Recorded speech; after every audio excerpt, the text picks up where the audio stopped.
तुम्हारा भरत। बेटा भरत, बेटा भरत गए हैं राम बन को। ये सब भाग्य है मेरा, लगा लो तुझको छाती से। भरत तू ही मेरा बेटा है।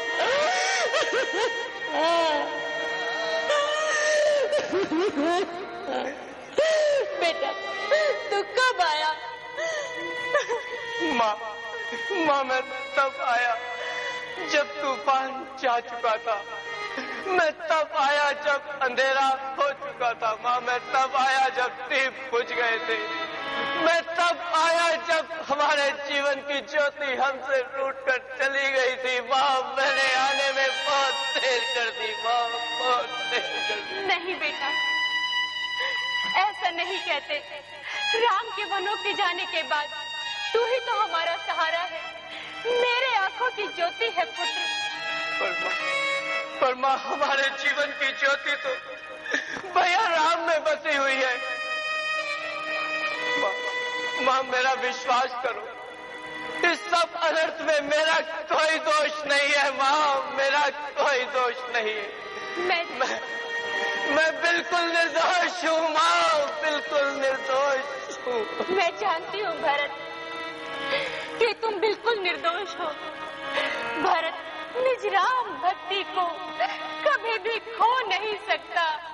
मुझे संदेह सपने में भी तुम पर हो नहीं सकता पुत्र। ये सब तो उस कलंकिनी कैकई का किया करा है।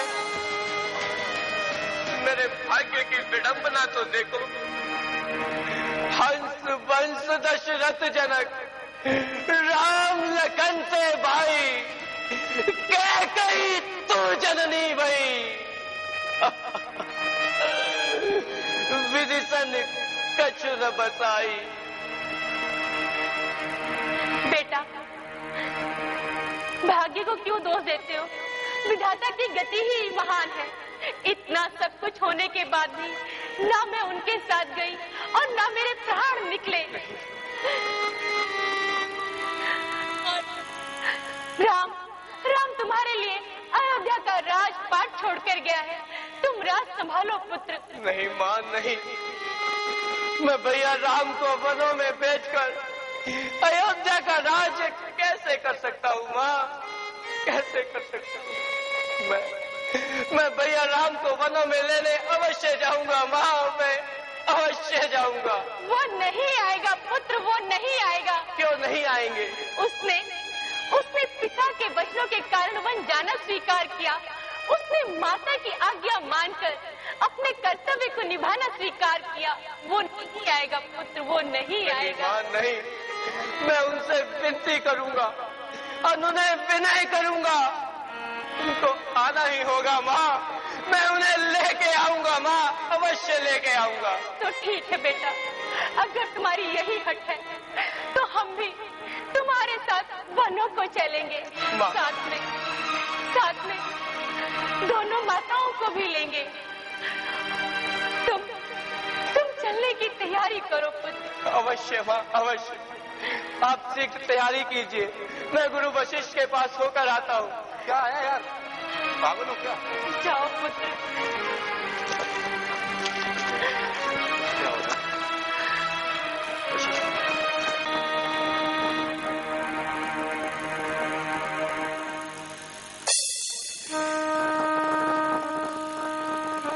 गुरुदेव।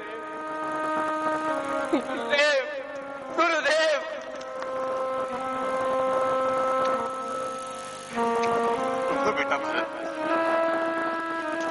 धैर्य धारण करो। मैं तुम्हारी ही प्रतीक्षा कर रहा था, तुम आ गए। सर्वप्रथम अपने पिता का अंतिम संस्कार करो, उसके पश्चात राज्य के संबंध में जो भी कुछ सोचना हो सोचो। आपकी आज्ञा शिरोधार्य है प्रभु, किंतु मैं पिताश्री के अंतिम संस्कार के पश्चात भैया राम को वनों में लेने अवश्य जाऊंगा। गुरुदेव, मैं अवश्य जाऊंगा। गुरुदेव, अवश्य जाऊंगा। अवश्य जाना बेटा भरत, अवश्य जाना। लेकिन तुम अपने पिता के वचनों के अनुसार राज्य के पूर्ण अधिकारी हो। नहीं गुरुदेव, नहीं, ऐसा मत कीजिए, ऐसा मत कहिए। अब ये सब मुझसे नहीं सुना जाता। न भूषण जिस तरह कौड़ी की शोभा बढ़ाते हैं, न जैसे भोग और आनंद किसी रोगी को सुहाते हैं, बिंजल बीन को जैसे न किंचित चैन आता है, यूं ही बिन राम दर्शन के मुझे ये राज्य भाता है। धन्य हो बेटा भरत, तुम धन्य हो। राम से मिलने हम भी तुम्हारे साथ वनों में चलेंगे, पर राजपुरुष की भांति धैर्य धारण करो, अपने आप को संभालो बेटा। सांत्वना, ढांढस, धीरज, संभाल। गुरुदेव, मैं इस जगत में जीता तो अवश्य हूँ, संबंधों के बुने जाल से आबद्ध भी हूँ, मुझे सुख दुख का अनुभव भी होता है, किंतु इससे कैसे ऊपर उठ जाऊं? आप सिद्ध योगी हैं, परम ज्ञानी हैं, आप ऐसा कह सकते हैं। पिताश्री की मृत्यु का दुख तो एक बार मैं भूल भी जाऊं, किंतु मेरे आराध्य प्रभु राम को षड्यंत्र द्वारा निर्वासित करने की पीड़ा को मैं कैसे भूल जाऊं गुरुदेव, कैसे भूल जाऊं? कहां से लाऊं धीरज, कहां से लाऊं संभाल?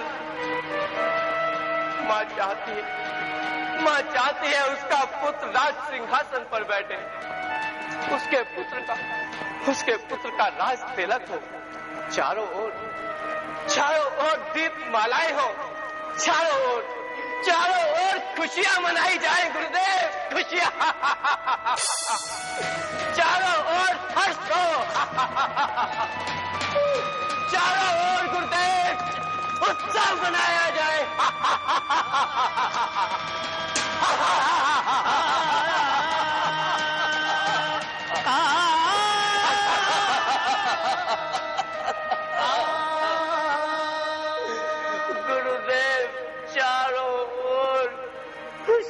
मनाई जाए गुरुदेव,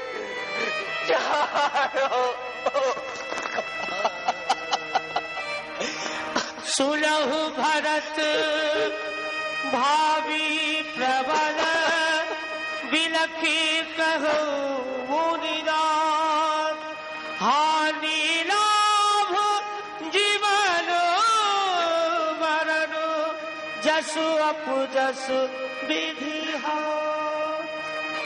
बेटा भरत, व्यथित ना हो, आओ चलकर अपने पिता का अंतिम संस्कार करो। हेलो, आओ बेटा। हेलो।